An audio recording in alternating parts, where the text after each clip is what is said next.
Hello बच्चों, नमस्ते। स्वागत है एक बार फिर से आप सभी का आपके अपने YouTube channel Mahesh Sharma maths classes में। जैसा कि आप सबको पता है कि हम रोज़ सुबह 8 बजे कक्षा 6-7 की मैथ्स की वर्कबुक का अध्ययन करते हैं। अभी तक हमने 54वां कार्यपत्रक पढ़ लिया है। आज हम 95वां नंबर कार्यपत्रक है ये पढ़ेंगे। इसके अंदर हमें क्या देखना है कि दशमलव संख्याओं की तुलना की समझ विकसित कर पाना। शुरू करते हैं पहला क्वेश्चन कि निम्नलिखित में से कौन सी संख्याएं सबसे बड़ी है, कि सबसे बड़ी संख्या कौन सी है। देखो यहाँ क्या दे रखा है 1.09, यहाँ 1.099, यहाँ 1.9। तो मैं आपको बता दूं कि दशमलव से हम शुरू करते हैं। सबसे पहले क्या करते हैं दशमलव से। यहाँ देखो दशमलव के बाद में तुरंत जीरो आ रहा है तो इसका मतलब ये तो छोटी हो गई। यहाँ 0.09 और यहाँ 0.99। तो इसके बाद में अगर आप हम देखें इसको, अगर विस्तार रूप में लिखे तो हम इसको ऐसे लिख सकते हैं 1.090, यानी यहाँ तो 90 है, यहाँ 99 है, तो ये बड़ी हो गई। लेकिन यहाँ देखो दशांश क्या दे रखा है 1.9, यानी 9 है दशांश की जगह, तो सबसे बड़ी तो ये हो गई। तो इनमें पूछा है हमें सबसे बड़ी संख्या कौन सी है, तो 1.9। ऐसे ही यहाँ देखना है तो यहाँ देखो 50.69, यहाँ 506 है और यहाँ 5 पॉइंट, तो ये हो गई ना सबसे बड़ी, तो 506.3। यहाँ पूछा है तो यहाँ देखो 18.3, 18.29, यहाँ 18.003। तो यहाँ देखो दशांश यहाँ 3 है, बाकी तो देखो यहाँ 18 ही है, यहाँ भी 18 है, यहाँ भी 18 है, लेकिन दशांश देखो यहाँ 3 है, यहाँ 2 है और यहाँ 0, तो ये 3 वाली बड़ी हो गई ना, तो हम क्या लिख देंगे 18.3। उसके बाद में यहाँ देखना है तो यहाँ देखो दशांश यहाँ 0 है, यहाँ 0 है, यहाँ 7 है, तो ये 7 वाली बड़ी हो गई। सबसे पहले दशांश देखते हैं, उसके बाद में शतांश और उसके बाद में सहस्त्रांश। उसके बाद में यहाँ देखो 281 है, यहाँ भी 281 है और यहाँ भी 281 है, लेकिन दशांश यहाँ 0, यहाँ 9, यहाँ 0, तो इसका मतलब ये संख्या बड़ी हो गई ना, तो ये लिख देंगे 281.9। उसके बाद दूसरा क्वेश्चन है कि नीचे दी गई दशमलव संख्याओं के बीच दिए गए बॉक्स में लेस देन, इक्वल और ग्रेटर देन में से उपयुक्त चिन्ह लगाइए। मैंने आपको बहुत बार बताया है कि अगर ये लेस देन, इक्वल या ग्रेटर देन याद नहीं रहे तो आप इनको ऐसे याद रख सकते हो कि इसका जिस तरफ मुंह खुलता है वही संख्या बड़ी होती है, और बराबर का तो मतलब सबको पता ही है। तो यहाँ देखो 50.9 है, यहाँ 5.09, तो 5 बड़ा या 50, तो आप बोलोगे सर 50, तो इसकी तरफ इसका मुंह खोल देंगे। उसके बाद देखो यहाँ 113.303, यहाँ 113.33, तो ये बड़ी हो गई। उसके बाद में देखो यहाँ 10.570, यहाँ 10.57। अब इसके आगे भी जीरो लगा सकते हैं, आगे चाहे जितने जीरो लगा सकते हैं, तो ये और ये संख्या दोनों बराबर है, क्योंकि यहाँ भी जीरो लिख दिया, तो ये क्या हो रही 10.570, यहाँ 10.570, तो ये तो हो गई बराबर। उसके बाद यहाँ देखो 0.852 और यहाँ 825 है, तो 852 बड़ा हो गया ना।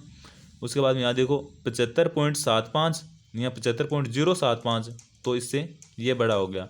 उसके बाद यहाँ देखो 35.55, यहाँ 35.550, तो ये तो सेम ऊपर वाली की तरह ही हो गया, तो यहाँ जीरो लगा के देखो सेम ही आ रही है ना, तो इसका मतलब ये क्या हो गया बराबर। उसके बाद यहाँ पूछ रखा है हमें कि संख्याएं यहाँ दशमलव रूप लिखना है और यहाँ आरोही क्रम, यानी सबसे पहले सबसे छोटी संख्या, उसके बाद में उससे बड़ी, फिर उससे बड़ी। तो यहाँ दे रखा है 3/21। 3 में 3 का अगर भाग देते हैं तो कितनी बार जाएगा, तो आप बोलोगे सर 1 बार। मैं पूछूंगा 21 में, तो आप बोलोगे सर 7 बार।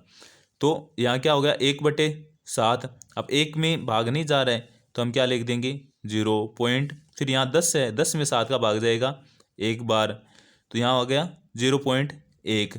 उसके बाद में जैसे आगे देखें तो 6/10 है, तो नीचे जीरो कितने 1, तो एक संख्या छोड़ के पॉइंट लगाना है, तो 0.6। नीचे जीरो कितने, तो आप बोलोगे सर 2, तो 2 का मतलब ऊपर 2 संख्या छोड़ के पॉइंट लगाएंगे, तो क्या लिख देंगे 0.08, क्योंकि 2 संख्या छोड़नी है तो एक दूसरी संख्या नहीं है, तो अपन 0 लिख देंगे, फिर पॉइंट लगाना है। अब पूछा है हमें आरोही क्रम, यानी सबसे छोटी संख्या लिखनी है। तो देखो यहाँ दशांश की जगह 0 है, तो सबसे छोटी तो ये होगी 0.08। अच्छा, इसके बाद में कौन सी होगी, तो 0.1, और उससे बड़ी कौन सी है 0.6। ऐसे ही यहाँ पूछा है 3/21, 6/10 और 8/100, ये तो सेम ही रिपीट हो गया।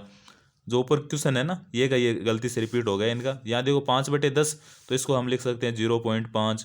उसके बाद में 55/10, तो इसको लिख सकते हैं हम 5.5, क्योंकि नीचे एक जीरो तो एक संख्या छोड़िए पॉइंट, नीचे दो जीरो तो दो संख्या छोड़िए पॉइंट, तो क्या लिखेंगे 0.55। अब सबसे छोटी संख्या कौन सी हो गई 0.5। अच्छा, उससे बड़ी कौन सी हो गई 0.55। तो इससे बड़ी कौन सी है, तो आप बोलोगे 5.5। उसके बाद देखो यहाँ 1/10 है, नीचे 0 1 तो एक संख्या छोड़िए पॉइंट लगाएंगे तो 0.1। यहाँ दो संख्या छोड़िए पॉइंट लगाएंगे तो 0.35। यहाँ तीन संख्या छोड़िए पॉइंट लगाना है तो 0 पॉइंट, अब अपने पास दो ही संख्या है, जीरो लगाना है अपने को, तीन संख्या छोड़िए तो एक जीरो लिख देते हैं अपन, 0.035। अब देखो सबसे छोटी तो यही हो गई 0.035, और उसके बाद में ये हो गई 0.1, और सबसे बड़ी इनमें कौन सी है 0.35। तीसरा क्वेश्चन है, इसमें सत्य और असत्य कथन छांटने हैं अपने को। अगर ये कार्यपत्रक आपको अच्छे लग रहे हैं तो लाइक और कमेंट करना मत भूलना, और अगर चैनल पर नए हो तो सब्सक्राइब जरूर कर लेना। चलो तीसरा क्वेश्चन देखते हैं कि स्थानीय मान सारणी में जैसे जैसे हम बाएं से दाएं की ओर जाते हैं, कहाँ से बाएं से दाएं की ओर ऐसे चलते हैं, अगर जाते हैं तो गुणनखंड पिछले गुणक का 1/10 हो जाता है, कि पिछला गुणक है उससे 1/10। यानी देखो मैं यहाँ संख्या लिख दूं 5 3 5, 5 3 5 लिख दिया, यानी 5 का स्थानीय मान लिखेंगे तो 500 लिखेंगे, और 3 का स्थानीय मान लिखेंगे तो 30, तो 1/10 ही हुआ ना। इसमें देखो 10 का भाग देंगे तभी तो एक जीरो बचेगा, तो ये तो बात सत्य हो रही है। उसके बाद में एक खंड को 10 समान भागों में बांटने पर प्रत्येक भाग उस इकाई का 1/100वां यानी 1/27 भाग होगा। नहीं, ये बात असत्य है, तो क्या होगा 1/10, क्योंकि 10 भाग में बांट रहे तो कितना होगा 1/10।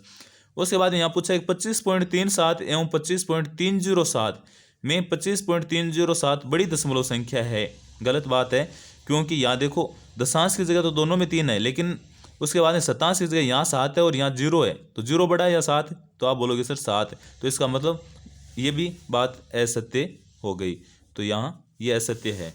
ये था अपना कार्यपत्रक 4 में। आप सबको कैसा लगा कमेंट करके ज़रूर बताना, अच्छा लगा हो तो लाइक शेयर और सब्सक्राइब करना ना भूलना। Thank you.